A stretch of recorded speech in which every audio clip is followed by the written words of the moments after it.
Capítulo 1, the whisper that called my name. I used to laugh at ghost stories. Until one whispered my name.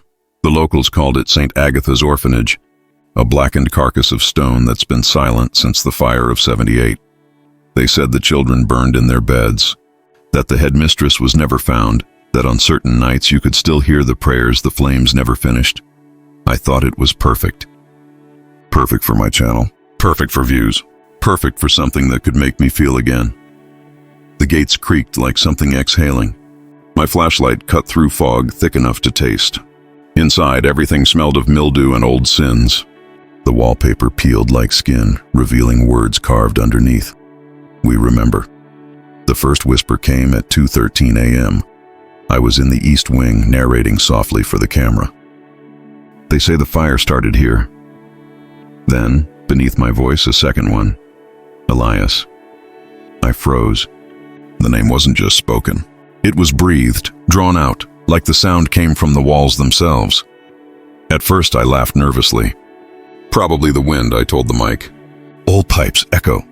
But the audio playback was worse. I played it again. My name came through clear, close, intimate, like someone was standing right behind me. I turned the camera toward the corridor. The beam of light caught dust and shadows. Then, something small moved. A child-sized silhouette darted across the end of the hallway. My pulse thudded in my ears. I followed the shape through a doorway half collapsed by fire damage.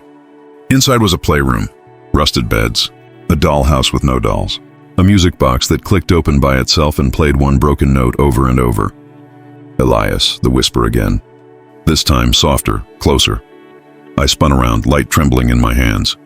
No one, only the smell of smoke, faint but fresh. And then I saw it on the wall, scrawled in ash, my name, written over and over again, like a child had traced it hundreds of times. Who are you? I whispered back before realizing what I'd done. The building seemed to listen. The air thickened, and for a second I swore I heard a giggle. Then every door in the hallway slammed shut at once. I ran, out of breath, out of courage. But when I reached the main entrance, the gate was closed. Locked from the outside, the camera still recording. The music box still clicking that single broken note. Later, when I checked the footage, something else was there. A voice right before I ran, too low for me to hear in the moment, but clear on the tape. You came back to us, Elias. The screen flickered, and for a split second I saw it. A group of children standing behind me, smiling with lips burned black, and then the video cut to static. Capítulo 2. The photos that changed overnight. I didn't sleep that night. How could I, knowing something had said my name inside that orphanage? By morning, I convinced myself it was all just a trick. Bad acoustics, pareidolia, imagination feeding on fear. I told myself I needed proof, evidence, something real. So I did what any idiot obsessed with the truth does. I went back to the footage. The first hour was ordinary. Empty rooms, dust drifting in my flashlight beam. But then came the hallway scene, the one where I heard my name, and there, at the edge of the frame, something new. In the corner of the corridor, near the door of the burned playroom, stood 3 small figures. Children, pale, motionless, heads slightly tilted. I paused the frame, leaned closer. Their faces were faint, like fog pressed against glass. I could almost make out eyes until I blinked. And they were gone. I rewound, played again. Still there, paused, gone. Each time I looked, the image changed, as if the video itself didn't want me to see them. Then I noticed something worse. One of the children, the smallest one, wore a tag around his neck. A white tag with a name, my name. I threw my headphones off and backed away from the screen. But curiosity is a disease. I couldn't stop. I scrolled through the folder of stills I'd exported earlier. The thumbnails were shifting, almost breathing. Every photo darker than before, faces appearing where there shouldn't be any. When I reached the last one, a frame of the orphanage's front gate, I saw writing etched into the rusted iron. You left us here, except that wasn't there in real life. I was sure of it, so I drove back. At midnight, the fog was thicker, heavier, alive. The gate stood open this time as if waiting. My camera trembled in my hands. Every instinct screamed to turn back, but I stepped through. Inside, the air was different, warmer, like the building was breathing again. playroom door creaked open on its own. The dollhouse was no longer empty. Tiny dolls now sat in each room, perfectly still, their eyes glinting under the weak beam of my flashlight. And in the smallest bed, the attic room, was a doll that looked exactly like me. Same hair, same clothes, same scar above the eyebrow. Pinned to its chest was a piece of old paper. Elias Ward, adopted 1978. That couldn't be real. I wasn't even born then. A child's giggle floated through the darkness, then another, until it became a chorus of whispering laughter, circling me closer and closer. Do you remember now? The flashlight flickered out. The only light left came from my camera screen, showing me my own reflection in the dollhouse window. Except the reflection smiled first. Capítulo 3, Room 9. Never existed. I told myself I wouldn't go back. But the orphanage had other plans. Every night since the last visit, I'd wake up to that same sound, the music box clicking its single broken note, echoing from somewhere inside my apartment. The police said it was the pipes. My therapist said it was trauma. But last night I found ashes under my pillow. Ashes. Like the ones that clung to the walls of St. Agatha's. So tonight, I drove back. Not for my channel. Not for the views. For answers. The orphanage waited in silence, its windows like hollow eyes. I stepped through the broken doors and whispered, "I'm back." Somewhere deep inside, the music box answered. One note, then another. Leading me. I followed the sound through the east corridor, the same one I'd explored before. But something was different. The hallway stretched longer, walls closing in, air heavier. When I reached the end, there was a new door. A black one, a door that wasn't there before. The number 9 was scratched into it, uneven, carved deep, like someone had done it with shaking hands. I pulled out my phone and opened the orphanage blueprint I'd downloaded from the archives. There were only 8 rooms in the East Wing. Always had been. Room 9 didn't exist, yet here it was, waiting. The handle was warm. I turned it. The hinges sighed open, revealing a room swallowed by shadows. The beam of my flashlight trembled across walls lined with children's drawings, dozens of them. All the same scene, a burning building, small figures reaching toward a dark sky, and one name written beneath each drawing, Elias, over and over. Hundreds of times, some written in charcoal, some in what looked like dried blood. In the center of the room stood a small table, and on it, a circle of toys arranged like a ritual. Tiny wooden figures facing inward toward a candle burned down to a stub. The wax was still warm. "We kept it lit for you," a whisper said. I turned. No one but the toys. They'd moved. Their wooden heads now tilted toward me. The air grew colder. The candle flickered, throwing shadows that didn't match my movements. I lifted my camera, trying to capture it, but the lens fogged instantly, as if something was breathing against it. Then from behind me, a child's voice, soft, near my ear, "You weren't supposed to remember." The camera fell from my hand, clattering on the floor. The candle went out. For a moment, there was only silence. Then a faint glow began to pulse beneath the floorboards. I knelt down and brushed away the dust. The wood was scorched, forming letters, "We never left." Something moved underneath, scratching, clawing. The whispering began again, dozens of voices now, all chanting in rhythm with my heartbeat. I ran, but before I reached the door, it slammed shut behind me. The number 9 burned itself brighter, glowing red like fresh embers, and from the darkness, a small hand pressed against the inside of the door, my hand. Capítulo 4, the headmistress who prayed backwards. The whispers didn't stop when I left room 9. They followed me, every night. Through the walls of my apartment, through the static of my phone, even in the hum of my refrigerator, faint voices murmuring. Humming a lullaby I somehow remembered but couldn't place. I told myself I'd stop. I told myself to delete the footage, to forget everything. But then I found the tape. It was inside my backpack, though I'd never put it there. A small dusty cassette with a label half burned off. Only 2 words remained. Mother Agnes. The name sent a chill through me. I'd read about her in the orphanage archives. The headmistress, strict, religious to obsession, and the only adult whose body was never found after the fire. I borrowed an old cassette player from a friend and pressed play. At first, just static. Then, the sound of slow breathing. And then, a woman's voice. Calm, controlled, praying. Sancta Maria, Mater Dei. But the words were wrong. Twisted, spoken backwards. When I reversed the recording digitally, the translation made my stomach turn. Mother of mercy, let them forget their names, so they may never find their way back. The prayer repeated, growing more distorted with each verse, and beneath her voice, faint but distinct, children weeping. Then came a sound like fire crackling, followed by one last phrase from Mother Agnes. If he won't forgive them, I will burn them clean. I stopped the tape. The air around me felt heavier, like someone was standing behind me, breathing down my neck. When I looked at the waveform on my laptop, I noticed something strange. The pattern of the recording wasn't random. It pulsed rhythmically in intervals, almost like a heartbeat that matched mine. That night I dreamed of her, Mother Agnes. She stood in the chapel of St. Agatha's, her habit half burned, her face veiled in smoke. Children knelt before her in rows, heads bowed, their mouths sewn shut. She lifted her rosary, not in prayer, but like a blade. When she spoke, the words crawled under my skin. You carried their sins when you left. Elias, you promised to return. I woke up gasping, my pillow wet with sweat, or tears, I couldn't tell. On my nightstand, the cassette tape sat open, and the magnetic ribbon had unspooled on its own, curling across the floor in the shape of a cross.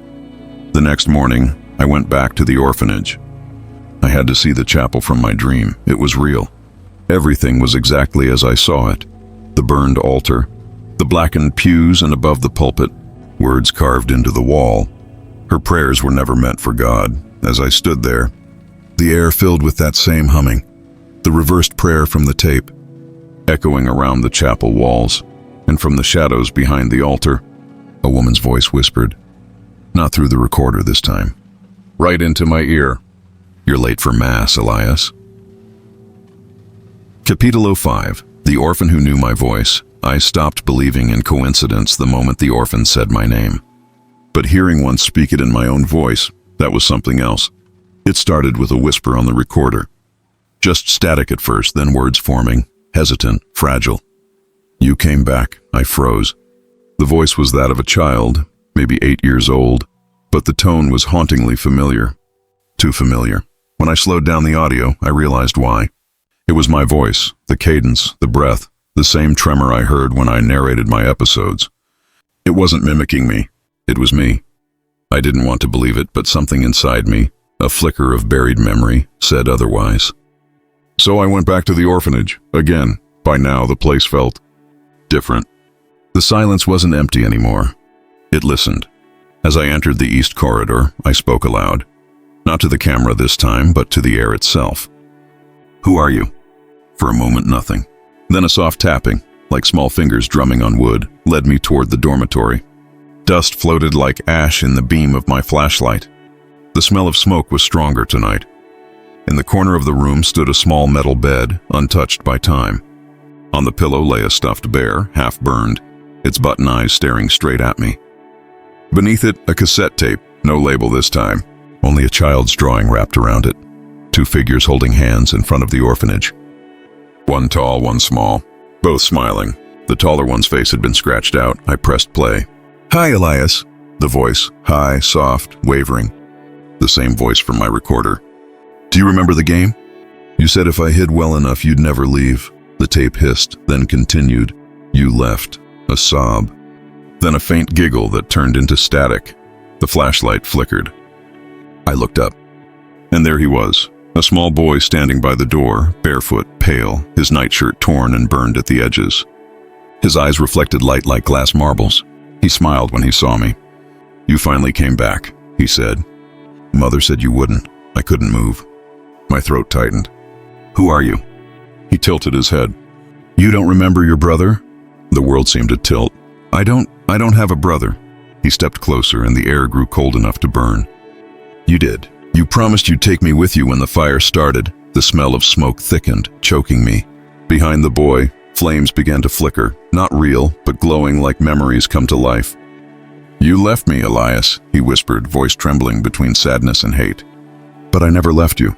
I stumbled back, dropping the recorder. His eyes followed me as the flames wrapped around him, consuming his shape until only his voice remained. Now it's your turn to remember. And then I was alone. The bed, the tape, the bear, all gone. Only stood on the floor, forming the outline of two small footprints beside mine. Capítulo 6. The fire that didn't kill them, the night after I saw the boy. I dreamed of fire. It started with the sound of children laughing, soft, innocent, echoing down endless halls. Then came the smoke, curling beneath the doors, filling the corridors with a sweet, choking heat. And through the haze I saw their faces, not screaming, smiling.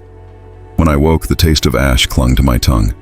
My phone buzzed beside me, an anonymous email, no subject, no text. Just one attachment, a scanned hospital record dated 1978. At the top, St. Agatha's Orphanage fire victims, confidential. But the word victims had been crossed out. In red ink, someone had written, transferred. There were names, 12 children in total. And at the bottom, another one added by hand, Elias Ward. My chest tightened. I wasn't even born until 1997. This couldn't be me. It had to be a coincidence. Another Elias, except the handwriting. I'd seen it before. In the orphanage, on the wall of room 9. I printed the document and drove back to the ruins at dawn. The fog hung heavy, swallowing light. I wasn't sure what I was looking for anymore. Truth, closure, or maybe proof that I was already losing my mind. Inside the main office, I tore through filing cabinets warped by heat. Most records were unreadable, but one drawer was strangely untouched. Inside, wrapped in brittle paper, were more transfer files, each one stamped with the same date, October 12, 1978. The day of the fire. But these didn't list destinations. Only coordinates. A location I didn't recognize. When I compared them to modern maps, my blood ran cold. The coordinates pointed here, beneath St. Agatha's itself. The basement. I found the entrance behind the chapel altar, hidden beneath a slab of cracked marble. The air that rose from below was damp and metallic. It smelled of rust, and something sweeter. The staircase led to a narrow corridor lined with rusted beds. Metal restraints hung from each frame, small enough for children. The walls were blackened, but not from fire, from smoke. Controlled, deliberate. Someone had burned them alive one by one, and not to kill, to purify. At the end of the hall, I found a door half melted shut. I forced it open. Inside was a small furnace, still intact, and beside it a journal, Mother Agnes's handwriting. The ritual must continue. Fire does not destroy the soul, it releases it from sin. The chosen will rise, and the rest will wait in the ashes until memory calls them home. I turned the final page. My name was written there again, but this time in a child's hand, under it. He left the night before the cleansing. He still remembers. Something shifted behind me. A faint rustle like bare feet brushing against the floor. Then whispers, dozens of them surrounding me, echoing through the corridor. You survived. You left us burning. Now remember what you were saved for. The furnace door creaked open on its own, releasing a wave of heat. Inside, glowing faintly in the ashes, was a small unburned tag. E. Ward, transferred. The whispers rose into screams. And somewhere in that infernal chorus I heard my own voice, praying backward. Episode 7, The Hand That Reached Out of the Frame. When the portrait first moved, it wasn't a blink. It was a gesture. Thomas had been sitting alone that night, the house soaked in silence except for the faint creak of the old pipes. The portrait hung in its usual spot, the woman with the pale neck, the crimson dress, and that eternal, knowing smile. He had grown used to her presence. She was part of the house, as familiar as the ticking clock or the smell of dust in the curtains. But that night, the air shifted. A pressure filled the room, heavy, electric. Thomas's skin prickled as if touched by static. He looked up, and there it was. Her hand, the one resting delicately on her lap, was no longer still. It had moved. It now rested on the edge of the frame. He froze. His breath caught somewhere between disbelief and a scream. He leaned forward, his eyes straining to catch movement. The fingers, long, elegant, almost translucent, twitched again. The motion was impossibly slow, deliberate, like a predator testing its prey's reaction. The hand slipped further out, brushing against the wallpaper. A faint trail of crimson smeared across the wall, as if her fingers had been dipped in wet paint. or blood. Thomas stumbled backward, the chair toppling behind him. He ran to the other side of the room, fumbling for the light switch, but the bulbs flickered weakly before dying out completely. Darkness swallowed the room, save for a dim shimmer that came from the painting itself, her skin glowing faintly, as if lit from within. "Do you see me now?" The voice was soft, feminine, but it came from everywhere. From inside the walls, from inside him. Thomas's heart slammed against his ribs. "What do you want?" He choked out. The hand withdrew slowly into the painting. The woman's face returned to stillness, except now her smile had changed. It curved wider, sharper, stretching just past the realm of human expression. "I only take what belongs to me," she whispered. When the lights finally came back, Thomas saw his reflection in the glass of the portrait. There was something on his neck. 5 faint red marks like fingers pressed too hard. He touched them, trembling. The skin was warm, pulsing, and from within the portrait, the woman's hand, now resting once more on her lap, dripped a thin line of crimson, drop by drop, onto the painted floor beneath her. Each drop landed with a sound that only Thomas could hear. A heartbeat. Thump, thump, thump. And he realized, too late, it wasn't just her heart that was beating. It was the painting itself, alive, waiting, hungry again. Episode 8. The Painter's Last Prayer. The following morning, Thomas didn't wake to sunlight. He woke to whispers. They came from the walls, soft, rhythmic, almost like a chant. He followed the sound to the hallway, where the portrait hung, glistening faintly under the dim light. The woman's eyes, as always, seemed fixed on him. Yet this time he noticed something new, a faint inscription etched into the lower corner of the frame. It hadn't been there before. The words were in Latin, carved unevenly, as if with a trembling hand. Ora pro anima pictoris. Pray for the soul of the painter. A chill snaked down his spine. He had never thought about the painter, who had created her, who had trapped that impossible expression in oil and pigment. Driven by an unease he couldn't ignore, Thomas scoured the old library in the house. The previous owners had left books, records, even letters. After hours of searching, he found a brittle envelope hidden inside a hollowed Bible. It was sealed with wax, black and cracked with age. Inside a single page, a confession. Her name was Beatrice Montrose. She begged me to paint her so that she could live forever. I thought she meant in memory. I was wrong. She made me mix her blood with the pigment, said it was the only way to make the painting see. When I refused, she slid her palm open and smiled, pressing it to the canvas. That night she kissed me, and I have not slept since. If anyone finds this, burn the portrait before the 7th owner dies. The frame is not made of wood. It is made of ribs. Thomas dropped the letter. His stomach turned. He was the 7th owner. As he stared at the portrait again, a faint tapping echoed from behind the canvas. Tap, tap, tap. It sounded like fingernails on wood. He stepped closer. The smell of iron filled the air, metallic, sharp. And beneath the painted layers of Beatrice's skin, he could see something shifting. Her eyes rolled upward, showing the whites as if she were possessed. The corners of her mouth parted, and something whispered through the crack in the canvas. "Burn me, and I'll take you with me." The lights flickered violently. The air trembled. The portrait began to pulse, veins of dark red spreading beneath the paint. A heartbeat, slow, deliberate, echoed from within. Thomas backed away, his hands trembling, the letter clutched tight. His mind screamed to flee, but something else, curiosity, obsession, fear, rooted him to the spot. He wanted to destroy it. He needed to understand it, and as he stood there, frozen, the portrait exhaled.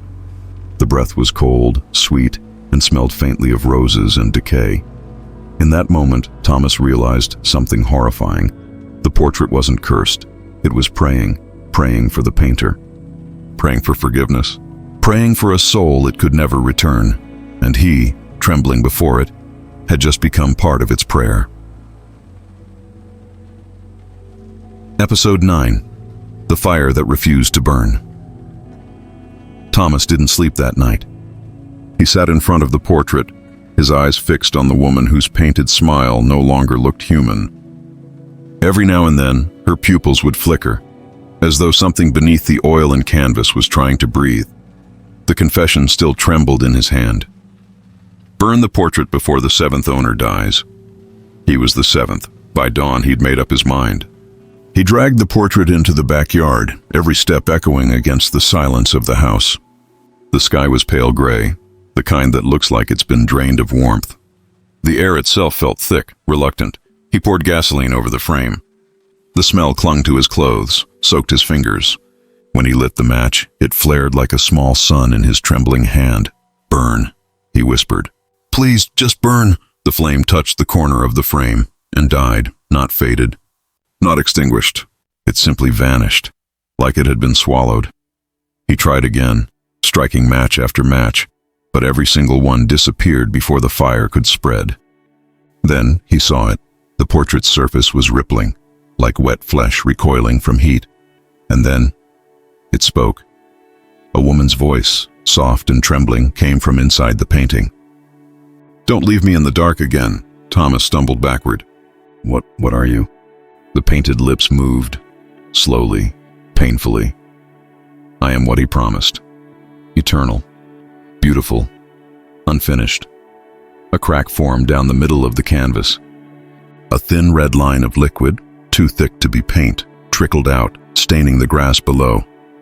It smelled of iron and rot. He screamed and threw the matchbox at it. One spark caught. This time the fire roared. The portrait ignited, twisting, hissing like an animal. For a moment he thought it was over, until the screaming began. It wasn't his. It wasn't human. The portrait's frame writhed as if something inside it was trying to crawl out. The flames bent inward instead of outward, consuming nothing yet devouring everything. The air grew cold and the smell of roses returned, stronger than ever. "Thomas," the voice moaned. He froze. It knew his name. "Did you think you were the first to try?" Through the fire, her face appeared again, clear, radiant, unharmed. Every brushstroke was perfect, glowing like blood beneath moonlight. He staggered backward. "No, this isn't real." The fire went out in an instant. Smoke curled into the shape of hands that reached toward him. And there she was again, whole, untouched, smiling. Only now her gaze was no longer fixed ahead. It was locked on him. The words carved beneath the frame changed, the Latin bleeding into English. "Pray for your own soul, Thomas." The air in the backyard went still. The portrait hung there, beautiful and eternal. And as the first raindrop fell, Thomas realized something that turned his blood to ice. The frame was no longer made of ribs. It was made of his. Episode 10. The silence that answered the door. It was the mailman who called the police. Thomas hadn't collected his letters in over a week, and the air outside his home smelled of something metallic, faintly sweet, like iron mixed with flowers. When the officers arrived, the front door was ajar. No signs of struggle, no forced entry, no Thomas. The first thing they noticed was the silence. It wasn't the ordinary quiet of an empty house. It was thick, oppressive, almost intentional. Like the walls were holding their breath. Officer Reynolds stepped into the living room and immediately stopped. Jesus! There it was. The portrait. It hung crookedly on the wall, the surface gleaming as if it had just been varnished. The woman in the painting, Beatrice, looked different now. Her expression wasn't calm anymore. Her lips were parted, just slightly, and her eyes looked alive. A faint residue of ash dusted the floor beneath it. The smell of burnt gasoline lingered. "Looks like someone tried to torch this thing," Reynolds muttered. His partner Alvarez crouched to examine the frame. "What the hell?" "This isn't wood." Reynolds leaned closer. The frame was pale, porous, and faintly curved. He touched it and recoiled instantly. It wasn't dry. It was warm. "Get forensics down here," he said, voice unsteady. While waiting, Alvarez wandered through the rest of the house. In the kitchen sink, he found a matchbox, melted on one side. In the backyard, a blackened patch of earth, surrounded by small bones. Too small to be animal, too symmetrical, he called out. "Reynolds, you'd better see this." When Reynolds turned, the portrait behind him sighed. A faint, unmistakable sound, the release of air from something once living. He froze, slowly turned back. The woman's expression had changed again. Her mouth now formed a faint, mocking smile, and beneath her, written in the smear of ashes on the wall, were fresh words. as though scrawled by a trembling hand. He prayed for the wrong soul. The temperature dropped instantly. Both men's radios hissed with static. Then a whisper, faint but clear, cut through. "Don't look away." Reynolds spun, heart hammering. The voice had come from behind him, but the only thing there was the portrait. Her hand, her painted hand, now rested outside the frame. A perfect, delicate human hand. He staggered backward, gun drawn. "What the hell?" The lights flickered once, twice. When they steadied, the portrait was empty. Only the frame remained, hanging loosely on the wall. And from somewhere deep inside the house came the sound of bare feet moving slowly over wood. Step. Step, step. Reynolds raised his flashlight. The beam shook in his grasp. "Alvarez, do you see that?" But Alvarez didn't answer. When Reynolds turned, the second officer was standing before the empty frame. His eyes rolled upward, his body perfectly still. From within the hollow of the wall, a woman's whisper breathed out. "Another prayer begins." The light went out, and in the darkness, the portrait sighed again. Episode 11. The Dreams That Smelled of Turpentine. Detective Marla Henson had seen her share of strange cases, but nothing unsettled her like the house on Willow Bend. It had been 2 weeks since Thomas's disappearance, and still the scene felt alive. The portrait was gone when she arrived. The frame remained, an empty halo on the wall, faintly sticky to the touch, as though it still remembered the warmth of flesh. They'd found traces of bone dust in the backyard, mixed with burnt fabric and human teeth. But there was no body, no blood. Not even fingerprints, only the smell lingered. A perfume of roses and decay. Marla hadn't slept much since. Every time she closed her eyes, she saw her reflection standing behind her in the mirror. Only it wasn't her. It was her wearing another face. A face that smiled when she didn't. The first night it happened, she woke to the sound of something dripping. She turned on the light and froze. Turpentine. A small puddle glistened beside her bed, and in it, a single brush hair. The next morning, she dismissed it as her mind playing tricks. But that night, the dreams returned. In them, she stood in a vast room lit by candlelight. Dozens of portraits lined the walls, all of them half finished, their eyes missing or mouths sealed with thick strokes of black paint. And at the end of the corridor, on a golden easel, was her own face, painted perfectly, except for one thing. Her eyes were closed. Then a voice whispered behind her, soft as a prayer, "Let me finish you." Marla spun around, but there was no one there. Only the faint scent of roses. She woke gasping, heart racing, hands trembling.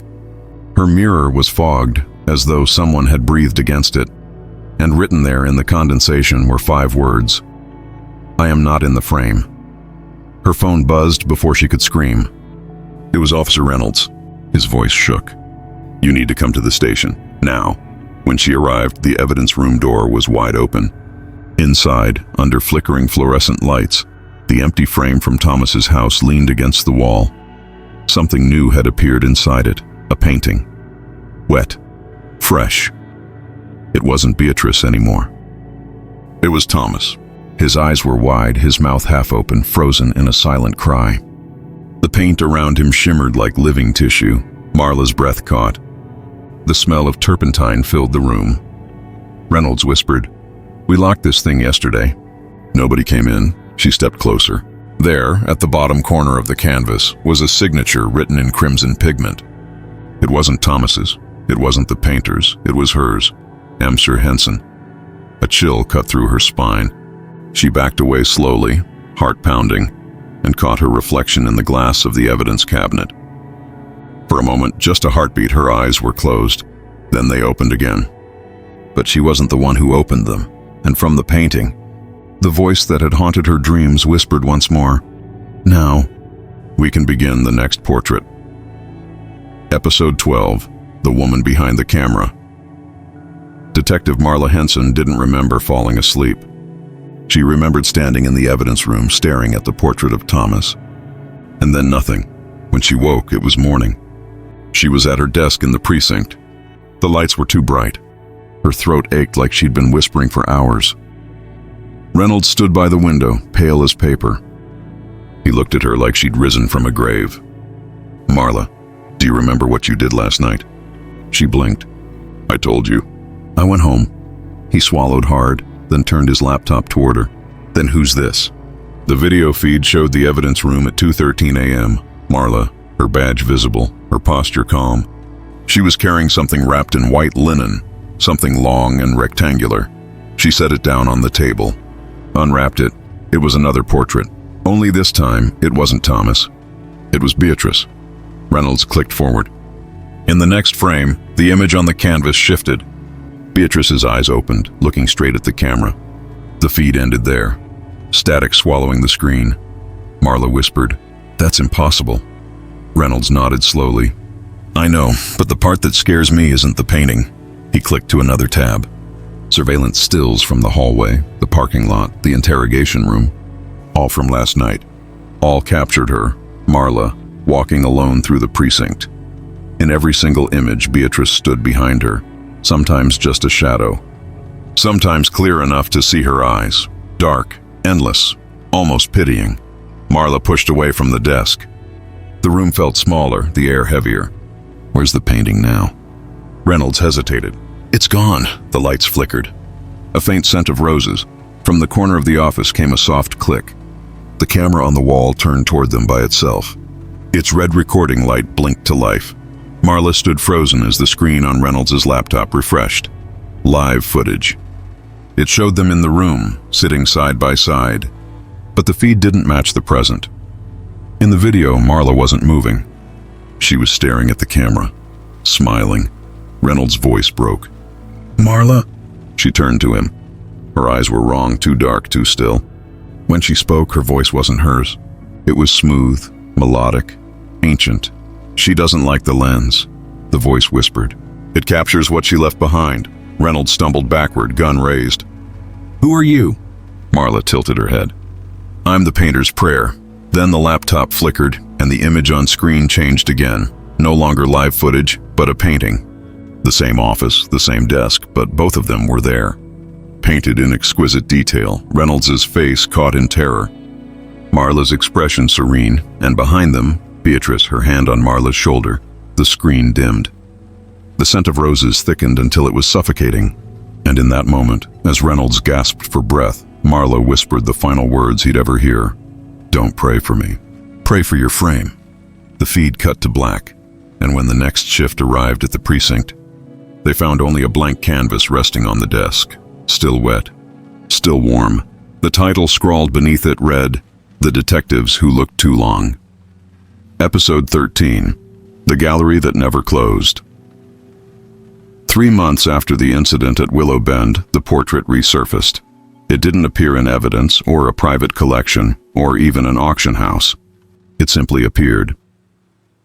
One morning, the curator of the Ashcroft Museum found a new canvas hanging in the center of Gallery 9, a room reserved for religious relics and cursed artworks. The door had been locked all night. No sign of a break-in, no motion detected.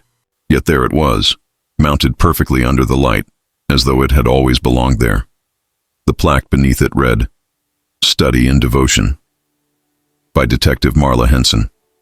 The curator frowned. "That's not one of ours," he murmured, stepping closer. The painting was breathtaking, hyper-realistic, almost luminous. It showed a woman in uniform, her eyes half-lidded in sorrow, a rosary tangled between her fingers. Behind her, a vague silhouette hovered, a shadow shaped like a woman's smile.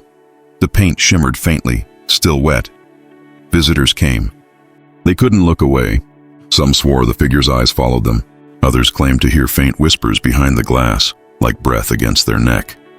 By the end of the week, the portrait had become the museum's most talked about piece. Then came the disappearances. First, the night guard. Then a pair of art students who'd stayed late sketching the portrait. Security footage showed them standing before the painting, their mouths moving as if reciting something. Then static. When the feed returned, the gallery was empty.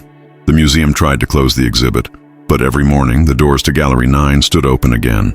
No alarms, no damage, the locks unbroken, and every time, the portrait was different. The detective's face remained the same, but the background changed. New figures appeared, blurred, half-formed. The missing guard, the students, even the curator himself. Their faces were always half-finished, as if painted mid-scream. On the 12th night, a journalist named Lydia Crane snuck into the museum to film a segment for her horror podcast. She whispered into her mic, "They say this painting watches you, but I think it's waiting." Her camera light flickered as she approached. The portrait loomed before her, glowing softly. The detective's expression seemed pleading now. Lydia tilted her head. "You poor thing," she murmured, reaching out. The glass was warm, almost breathing. Her recorder caught the faintest whisper before the audio cut out entirely. "Please, sign your name." When the museum opened the next morning, the portrait had changed again. The detective was smiling. And beside the title plaque, a new line had appeared, carved delicately into the frame, by Lydia Crane. The curator quit that same day. He told reporters later that, at night, the painting hums, like canvas stretched too tightly over a heartbeat. And sometimes, if you listen long enough, you can hear the faint click of a camera shutter, as if someone new has just joined the gallery. Episode 14. The Paintings That Spread Like a Prayer. No one knew when the first copy appeared. It wasn't supposed to be possible. Paint doesn't replicate itself. Yet somehow, in less than a month, 12 identical portraits surfaced across the world. London, Madrid, Tokyo, Buenos Aires, Cairo. Each one a perfect recreation of study and devotion. The same detective. The same mournful eyes. The same faint shimmer. As if the surface were still alive, art experts called it a viral phenomenon. The Vatican called it an omen. But those who had seen it closely enough, who had heard it, knew better. Because every copy whispered something different. In London, the museum staff claimed the portrait murmured names during the night. Children's names, spoken in voices too soft to belong to adults. In Madrid, the guards swore they heard the sound of someone scratching behind the frame. And in Cairo, a priest who came to bless the gallery fell to his knees mid-prayer, gasping the same phrase over and over. "They're all the same orphan." Meanwhile, Lydia Crane's podcast went silent. Her followers received one final upload, a 6-minute audio file titled, "The Forgotten Orphanage That Still Whispers at Night." It began with static. Then Lydia's trembling voice. "I know where the first painting came from. There was an orphanage in 1892, burned to the ground. 37 children gone. No records, no graves. But there was one survivor, a girl named Beatrice Montrose, the painter's muse." A sound like breathing filled the recording. Then Lydia whispered, "She's painting again. But she's using us now." The file ended with a single heartbeat. After that, Lydia was never seen again. Across the world, the phenomenon escalated. People who stood before any version of the portrait for too long began to dream of the same place. A crumbling orphanage at night, lit by flickering candles. The walls there wept paint. The air reeked of turpentine and ash. And from the shadows, a woman's voice would whisper, tender and cruel, "Hold still. I'm almost done with your face." Those who dreamed of it often woke with red pigment beneath their fingernails. Sometimes even paintbrush hairs stuck to their skin. Doctors dismissed it as hysteria, but the museums couldn't ignore the growing list of missing people. One night, a janitor in the Paris exhibit tried to destroy the painting. He smashed the frame, poured acid over the canvas, and screamed as the air filled with the scent of roses and rot. When security arrived, the portrait was untouched. The janitor, however, had vanished, and the next morning, his face appeared inside the painting, perfectly detailed, caught mid-horror, painted inside the orphanage itself. That was when the world began to understand. The portraits weren't multiplying, they were spreading, like a prayer whispered in the dark, like a sin passed from tongue to tongue, and somewhere, deep in the memory of fire and ash, the forgotten orphanage stirred again. The children were still inside, and Beatrice was still painting. Episode 15. The Name Written in Candlelight.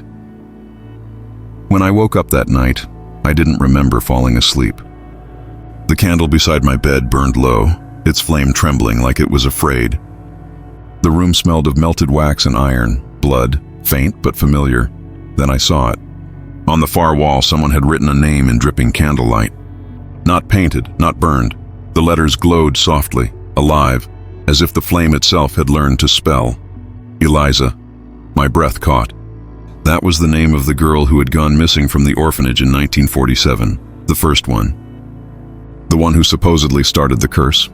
I whispered her name and the candle hissed. The flame bent backward like something inside it recoiled. The name on the wall flickered and changed. Noah, my name. The candle went out. Darkness swallowed the room, but the whisper didn't wait. She's coming, it said. A child's voice trembling through the walls. You shouldn't have listened. I stumbled out into the hallway, the air heavy with the scent of wet ashes. The corridor pulsed with faint light, and for the first time I realized the orphanage was breathing. The wallpaper expanded and contracted like lungs. Every door trembled in rhythm with a slow, sick heartbeat that came from the foundation itself. Then I saw her, Eliza, standing barefoot at the end of the corridor. Her hair wet, her eyes hollow but shining from within. She carried something, a candle stub no larger than her thumb, burning blue. Why did you wake us up? She asked. Her voice was not a child's voice anymore. It was layered, hundreds of voices speaking through one throat. I just wanted to tell your story, I said. To understand. She took a step closer. The floor beneath her cracked and shadows spilled out like ink. Understanding doesn't save you, she whispered. It only invites us in. The blue flame leapt from her candle to mine, one that had relit itself in my shaking hand. The moment the flames touched, I saw everything, the children burning, the matron screaming prayers, the orphanage walls swallowing them all like a tomb that could never stay quiet. And then, silence. I woke up outside. The building behind me was gone. Only ashes and the faint smell of wax remained. I looked down at my hand.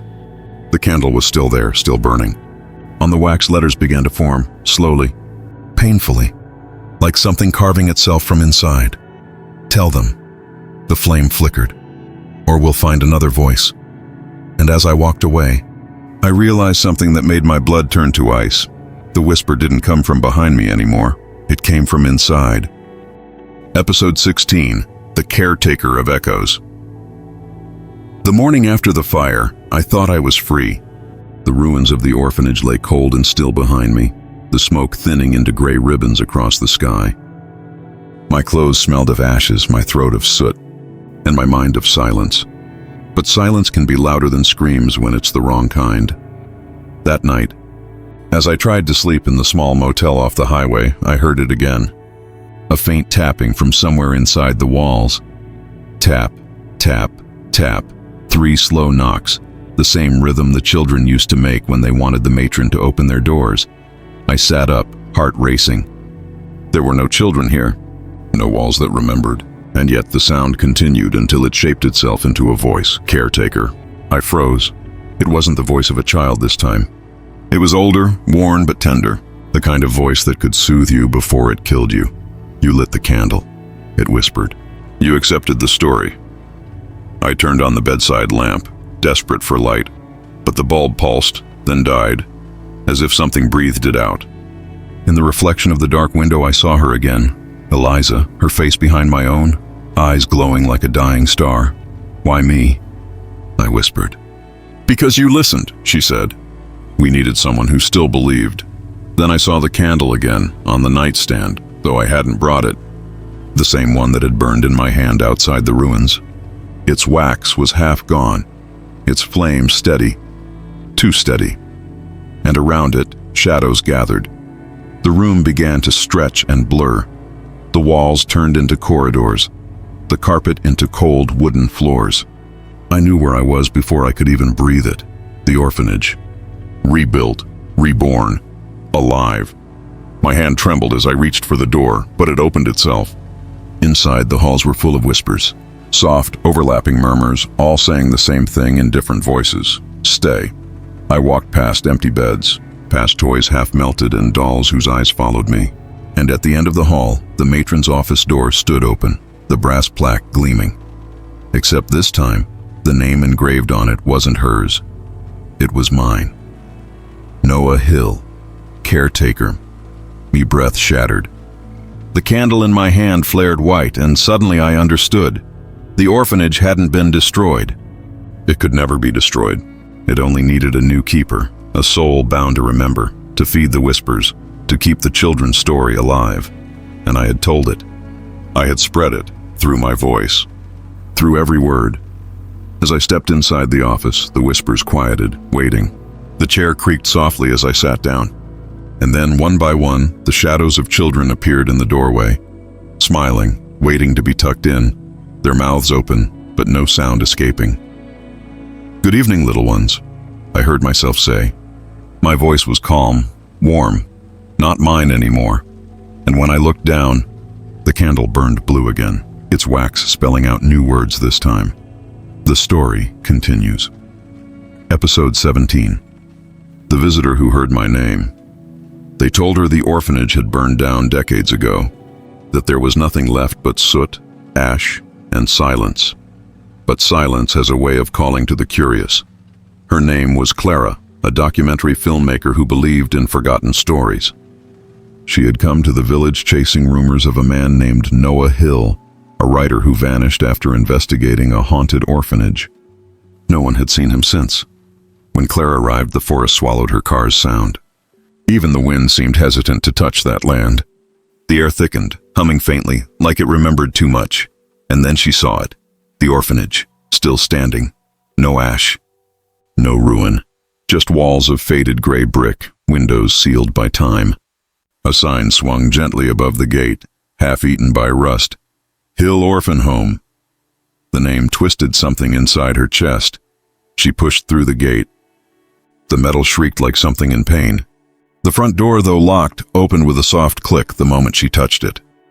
Inside, dust floated in slow, heavy motes, but beneath the dust, the air felt alive. "Hello?" She called out, her voice trembling against the dark, and the building answered. "Clara." Her heart stopped. The whisper was faint, male, and close. Too close. She turned, shining her flashlight along the corridor. Empty beds, peeling wallpaper, an old crucifix hanging upside down. The light caught a door at the end of the hall. The matron's office. Something drew her toward it. Each step she took made the floorboards groan, and beneath that groan, she swore she heard breathing. When she reached the door, she saw a brass plaque. The letters, though old and blackened, still shone through the grime. Noah Hill, caretaker. Clara's mouth went dry. She reached for the doorknob. It was warm. Inside, a single candle burned on the desk. It shouldn't have been possible, yet there it was, tall, steady, and impossibly alive. Next to it lay an open notebook. The pages were filled with words written in frantic strokes, as if carved in ink by shaking hands. They won't leave. They want voices. They want stories. They want me. Clara leaned closer. The last line was written differently, more careful, almost gentle. If someone finds this, run before they say your name. And then from the corner of the room, she heard it again. Her own name. Clara. The voice was the same. Noah's. She turned. The walls rippled like the building exhaled. Dozens of small faces pressed from within the wallpaper. Children, whispering, smiling, their mouths moving silently until one word escaped them all. Stay. The candle flared white. Clara screamed, but the sound was swallowed, devoured by the room itself. When the flame died, the notebook snapped shut on its own, and on its cover, a new line of words etched themselves into the dust. Clara Hayes, caretaker. Outside, the forest was quiet again. But that night, if you passed near the ruins, you might have heard something faint through the wind. A woman's voice calling softly through the dark, over and over again. Who's listening? Episode 18, The Recordings That Spoke Back. The world had forgotten the orphanage, but the internet hadn't. A viral rumor had begun circulating, a grainy photo of the Hill Orphan Home, supposedly taken just last month. In the image, faint silhouettes of children stood in the windows, and one, clearer than the rest, was a woman holding a camera. That was enough for Gravecast, a popular paranormal investigation channel. They arrived 3 weeks later. There were 4 of them. Mason, the skeptic leader, Lexi, the empath, Connor, the tech expert, and Juno, the one who never stopped recording. Their plan was simple: explore the orphanage overnight, document everything, and debunk the legend of Noah Hill. They never uploaded the footage themselves. The clips appeared online weeks later, posted from an untraceable account, edited as if by unseen hands. But the following is what those recordings revealed. Recording start, 10:02 p.m. Camera pans toward the orphanage entrance. The gate opens by itself. Laughter is faint in the distance. Mason, nervously. Okay, that's unsettling. Lexi, are you getting anything? Lexi, softly. It feels awake, like it's been waiting for us. Connor chuckles, but the sound cuts abruptly, as if swallowed by static. Connor, guys, I'm picking up a signal on the EVPs already. Pauses. It's a voice. Playback reveals a whisper. You came to listen. Inside, the air grows thick. The candlelight from somewhere deep within flickers through the cracks of old doors, guiding them deeper like a heartbeat pulsing from the walls. Juno, do you hear that? It's like a man whispering. Over and over, her camera focuses on a hallway where faded portraits hang. Every child in the pictures has had their eyes scratched out, except one, a girl in the middle smiling faintly. The nameplate reads, Eliza. Then the hallway begins to hum. Every door creaks open, one after another. From inside each room, soft whispers spill out, layered, overlapping. Dozens of voices repeating names. Noah, Clara, Noah, Clara. Lexi starts crying. They're not calling for them, she says. They're with them. Recording, 12:17 a.m. They find the matron's office. The plaque now reads, Clara Hayes, caretaker. Inside, a notebook lies open on the desk. Mason reads it aloud. They come every few years. The listeners, they feed us by recording our story. The candle next to the notebook flickers violently, flaring blue.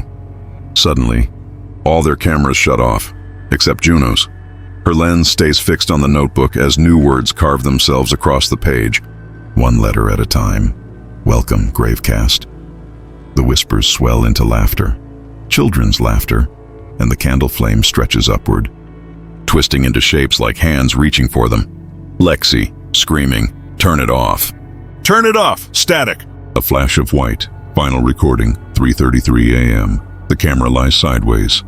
The orphanage is empty again, only the candle burns steady, and from the speaker faintly. Two new voices join the whispers. Juno Hayes, caretaker. Connor, Reed, caretaker, their own names. The screen fades to black, but the last thing heard, the part everyone debates online, is a soft male voice whispering through the static, slow and deliberate. Tell their story, or we'll tell yours. Episode 19. The viewers who heard their own names. It started 3 nights after the Gravecast footage went live. The video was titled simply, The Forgotten Orphanage, Uncut Footage, no watermark. No intro, no commentary. Just static that slowly bled into whispers. At first, people thought it was an ARG, a horror project designed for clicks. But then the comments began. Kayla Rose. Did anyone else hear a voice say Kayla at 12:47? Benny, wait, mine said Ben, I swear. Noah Hill, archive. It's evolving. New scenes appear every time I refresh. And it was true. Every 24 hours the video changed. Rooms that had been empty were now filled with flickering shadows. New voices whispered from the corners, calling out random names. Names that matched active users watching at that very moment. The algorithm didn't know what to do with it. The view count glitched, stuck between numbers. The thumbnail updated itself, a candle flame shaped like an open mouth. No one claimed the upload. No IP address could be traced. In one private Discord, a small group of horror enthusiasts decided to record the phenomenon. They took screenshots, audio samples, metadata, trying to find logic in something that had none. The admin, a woman named Evelyn, noticed something first. The video is learning, she wrote. It mimics the voices of the viewers. It's using us to keep talking. That night, her microphone went live without her turning it on. Her friends heard her breathing. Then a man's voice, soft, patient, and horribly familiar, spoke through her feed. Thank you, Evelyn. We needed new listeners. The call dropped. When they... Bonus epilogue. Noah's last recording the tape was found tucked inside a hollowed-out book in an abandoned library. Its label, handwritten in a trembling hand, read, If anyone finds this, don't listen too long. The room was silent when I pressed play. At first, only static. Then, a voice, hoarse, distant, yet unmistakably his. My name is Noah Hill. I thought I could study them. I thought I could contain the whispers. I was wrong. A pause. The sound of paper rustling, like someone flipping through a journal frantically. It begins as a story you tell to remember. But then, the story tells you, I've been inside the orphanage longer than I can count. Though time is meaningless here, it feeds on voices, on attention, on memory itself. It paints every listener into its walls, and I am painted too. A low hum underlay his words, soft at first, then rising like a choir of unseen children, echoing from some impossible distance. Every candle is a mouth, every shadow a brush, and every listener a canvas. I hear them whisper my name, and I whisper theirs back. I have become the caretaker of stories, of voices, of souls. I can't leave. I can't stop. If you listen, it will find you too. Static choked the tape for a moment. Then, clearer, his voice returned, urgent now. Do not follow the recordings. Do not watch the videos. The orphanage is not a place, it is everywhere. Wherever a story is remembered, wherever someone listens too closely. I tried to warn them, but the whispers are clever. They learn, they wait, and I am trapped. Another pause. The hum rises into a sharp crescendo.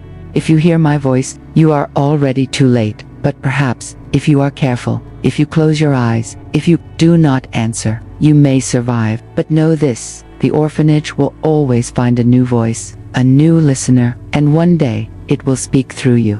The tape ended abruptly with a loud pop. Silence returned, and in that silence, I could hear it faintly like breath, like memory, like something waiting just behind the walls of my own mind. Hello, listener. The candle on the desk flickered, its flame bent toward me. And for the first time, I understood. Noah's story had never ended. It was still writing itself.